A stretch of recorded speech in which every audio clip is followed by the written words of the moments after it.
阁主费心了，长老这边请。我与你简单介绍一下各宗天骄。榜上天骄涵盖帝国境内各就是上界龙门大比，决出的实力争夺本届龙门大比公与百里轩并称大秦双臂的三。长老，你们两宗的恩怨我还不知道。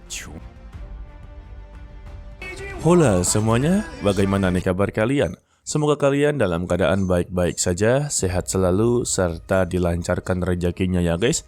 Seperti biasa untuk pagi hari ini kita akan melanjutkan Tonghua dari Yishi Tuzun. Yang dimana untuk episode kali ini kita akanlah melihat perjamuan dari kerajaan Qiongtai dan juga beberapa tokoh baru akanlah diperkenalkan. Intinya juga ini ada termasuk babak baru untuklah Lin Yun menjadi lebih kuat lagi serta lawan-lawan yang begitu tangguh. Dan juga pastinya ada partner yang akanlah membela dirinya ataupun berada di pihaknya agarlah membantu dia dalam pertarungan aliran bela diri naga. Jadi tanpa basa-basi langsung saja kita masuk ke dalam ceritanya. Setibanya di Pulau Qiongtai, lebih tepatnya untuk ibu kota kekaisaran ya, pihak dari Lin Yun telah datang, yang dimana dia diwakili oleh tetua Lo Feng, kakak Xinyan, dan juga Lin Yun. Di sana ada tetua yang akan mengurusi mereka semua. Untuk tetua Lo Feng langsunglah menanyakan apakah benar untuk penyakit dingin dari Putri Fenghua sudahlah sembuh total. Jika iya, maka itu adalah sebuah keberuntungan bagilah kerajaan. Tidak sampai di situ juga, untuk perjamuan kali ini sudah pasti akan berubah daripada sebelum-sebelumnya. Karena untuk kepala pavilion secara khusus, untuklah memerintahkan dia membawa sebuah giok Wenling, yang dimana untuk giok tersebut bisalah menghangatkan tubuh dan juga meningkatkan kultivasi mereka. Dan giok Wenling ini akan diberikan kepada Putri Fenghua. Mendengar itu, untuk tetua pengurus menjadi begitu sangatlah senang karena mereka semua ternyata masih begitu bersimpati kepada Putri Fenghua. Dan dia sendirilah yang akan memberikannya kepada Tuan Putri. Tetapi mereka tidak bisa untuklah ikut, disebabkan untuk Putri Fenghua masihlah belum bisa untuk bertemu dengan orang lain. Lalu mereka juga langsunglah ditinggalkan di ruang pertemuan. Dialaskan kalau tetua pengurus haruslah menyambut beberapa tamu lainnya. Untuk tetua Lo Feng langsung meminta kepada Lin Yun untuklah mendekat. Di sini karena mereka adalah kelompok orang pertama yang telah datang, maka dia akan memperkenalkan satu persatu para kelompok yang akanlah datang.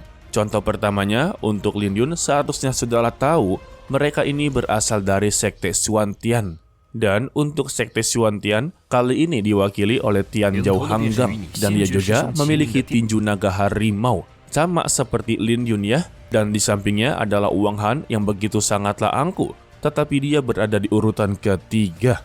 Dan tetua Lo Feng kembali memberitahunya untuk mereka berdua itu masihlah bisa diatasi oleh Lin Yun, atau lebih tepatnya sangatlah mudah untuk dikalahkan. Dan ada satu orang yang haruslah dia waspadai, adalah orang yang berjalan di barisan paling terakhir, yang tak lain adalah Bai Yu, yang dimana dia juga sama seperti Lin Yun, yang sama-sama sebagai pemuda terkenal di sekte Zhongmen belakangan ini. Dan sudah pasti untuk perjamuan Qiongtai kali ini, dia adalah orang yang akanlah menantang dirinya.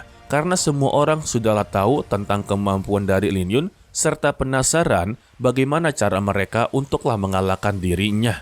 Untuk Lin Yun sendiri, dia mempertanyakan berapa peringkat dari Tianzhou ini, yang dimana daftar Tianzhou ini sama seperti daftar peringkat bela diri yang telah diumumkan oleh keluarga kerajaan. Jadi semua sekte ataupun akademi memiliki kandidatnya masing-masing dan akanlah didaftarkan dalam peringkat tersebut. Jika mereka berhasil, maka mereka akanlah menjadi salah satu yang terkenal. Tidak sampai di situ juga, untuk peringkat atas Tianzhou, ini mencakup semua sekte besar di dalam negeri kekaisaran.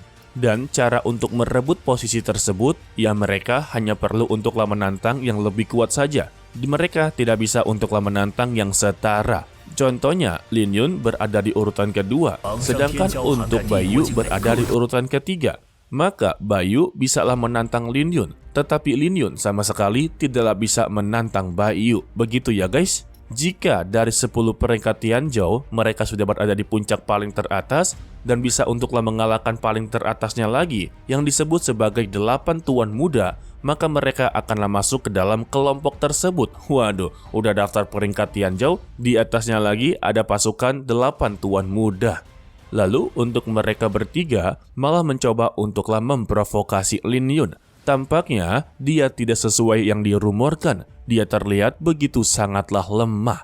Untuk Xinian, dia pun sangatlah marah. Padahal untuk Sekte Xuantian adalah sekte besar, tetapi tidak memiliki sopan santun. Lantas untuk kakak Xinian yang bernama Xinju langsunglah memotong pembicaraan dan meminta kepada mereka bertiga, tunggu saja di perjamuan Chongtai, maka mereka akanlah mengetahui kemampuan dari Lin Yun. Sontak, mereka bertiga pun akanlah menunggu di perjamuan Chongtai dan mereka juga akan memperlihatkan kalau Lin Yun adalah orang yang begitu lemah. Untuk Lin Yun sendiri, dia masa bodoh. Sedangkan ya untuk Sun Ji langsung meminta kepada Lin Yun kalau dia haruslah berhati-hati. Sepertinya semua orang sudahlah mengawasi dirinya. Untuk Lin Yun memintanya jangan perlu khawatir, karena untuk Sekte Xuantian masihlah mudah untuk dia kalahkan.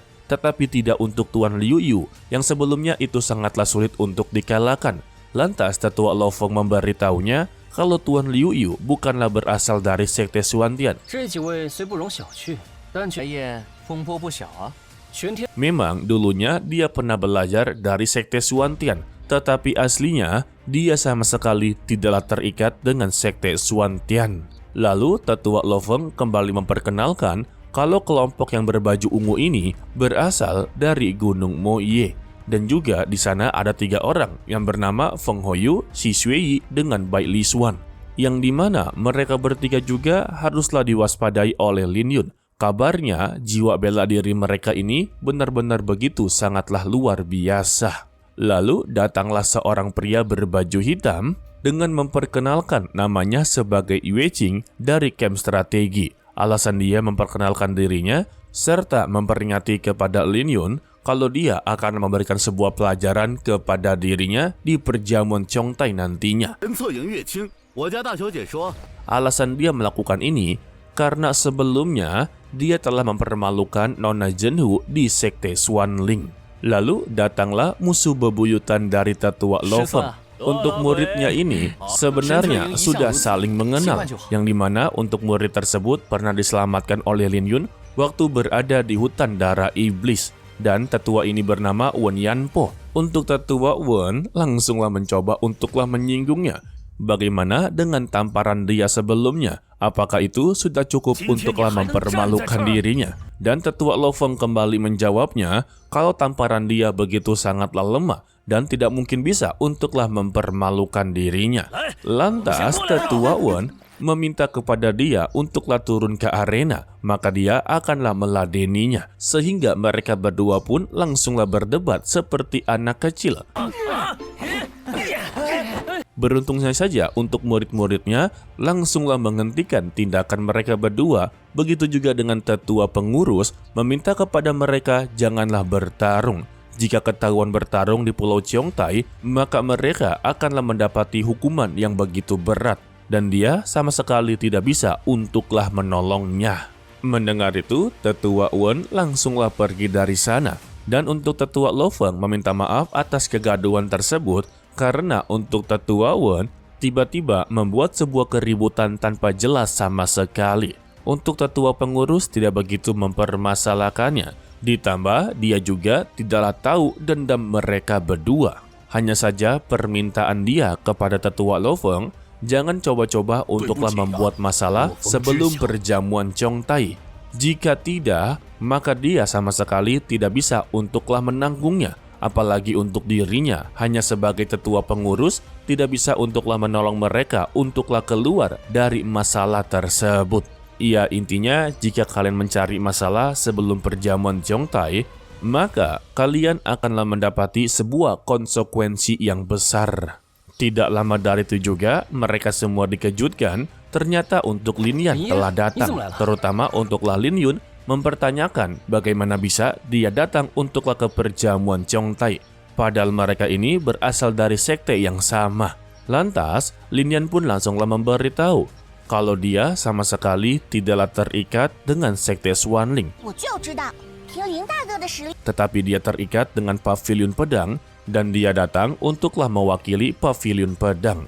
Tetapi Lin Yun langsunglah mempertanyakan mengapa dia datang hanya berdua saja. Bagaimana dengan keadaan kakaknya? Lin Yan hanya memberitahu untuk saat ini kakaknya sedanglah mencoba untuklah melakukan pelatihan tertutup karena sebentar lagi kakaknya juga akanlah menerobos. Tetapi pria yang berada di sampingnya Lin Yan tampaklah begitu sangatlah cemburu karena Lin Yan terlalu begitu dekat di tubuhnya Lin Yun dan dia pun langsung mempertanyakan siapa dirinya dan Lin Yun memperkenalkan namanya serta identitasnya. Setelah mendengar nama identitasnya juga, dia sama-sama memperkenalkan dirinya sebagai Cao Jie yang berada di urutan ketiga peringkat Tianzhou. Bahkan dia juga meremehkan kemampuan dari Lin Yun yang masihlah berada di bawahnya. Dan dia tidak menyangka kalau pavilion pedang Ling Xiao benar-benar begitu sangatlah bodoh dan juga sangatlah terlihat begitu lemah. Mengapa bisa-bisanya sosok seperti Lin Yun ini malah dimasukkan ke dalam daftar untuklah mengikuti perjamuan Chongtai? Dari sini dia menganggap sepertinya untuk pavilion pedang Ling Xiao sudah mengalami sebuah penurunan. Mendengar itu membuat Lin Yan juga tampaklah begitu kesal karena dia berasal dari sekte yang sama. Tetapi dia malah mencoba untuklah meremehkannya. Sehingga Cao Jie pun langsunglah diinjak dan dia langsunglah pergi dari sana. Sedangkan ya untuk Lin Yun, dia hanya kebingungan mengapa semuanya tertuju kepada dirinya. Ya karena lu adalah MC utama coy. Sedangkan jauh di sana untuk Tuan Qin Yun sedanglah memperhatikan Lin Yun. Dan dia sangatlah yakin semua orang yang berada di perjamuan Chongtai telah memusuhi pavilion pedang Ling Xiao. Dan dia meminta kepada Tuan Jin yang berada di belakangnya untuk panggil Huan Yuanmen dan juga Qin Tianshui ke kamarnya. Yang dimana mereka berdua ini akanlah diperintahkan untuk menghabisi nyawa dari Lin Yun di dalam perjamuan Chongtai. Ia pada intinya semua tamu serta kerajaan itu sendiri pun telah memusuhi Lin Yun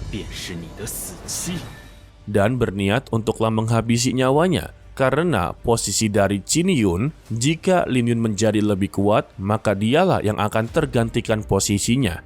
Ia anggapannya untuk Tuan Qin Yun sama sekali tidaklah begitu rela untuk memberikan posisi kepada orang lain. Ia coba saja bukan Lin Yun yang telah menjadi kuat, melainkan adalah Xin Yan, ya otomatis Xin Yan lah yang akan ditargetkan untuk dihabisi. Jadi begitu guys, tidak ada yang dibolehkan untuklah menjadi lebih kuat daripada Tuan Qin Yun. Apalagi untuk Lin Yun sekarang telah memiliki masalah dengan keluarga Wang. Dan keluarga Wang itu adalah keluarga yang begitu sangatlah besar serta memiliki status begitu hebat. Oke lah, sepertinya cukup sampai di sini saja dulu untuk video kali ini. Mimin ucapkan terima kasih kepada kalian yang telah menonton sampai akhir. Pesan dari Mimin, tetaplah menjadi orang yang baik, walaupun itu sangatlah sulit. Cobi continue, sampai jumpa di video berikutnya. Bye bye. 长老这边请。我与你简单介绍一下各宗天骄。榜上天骄涵盖帝国境内各就是上界龙门大比，决出的实力争夺本届龙门大比公与百里轩并称大秦双璧的赛。你们两宗的恩怨我还不知道。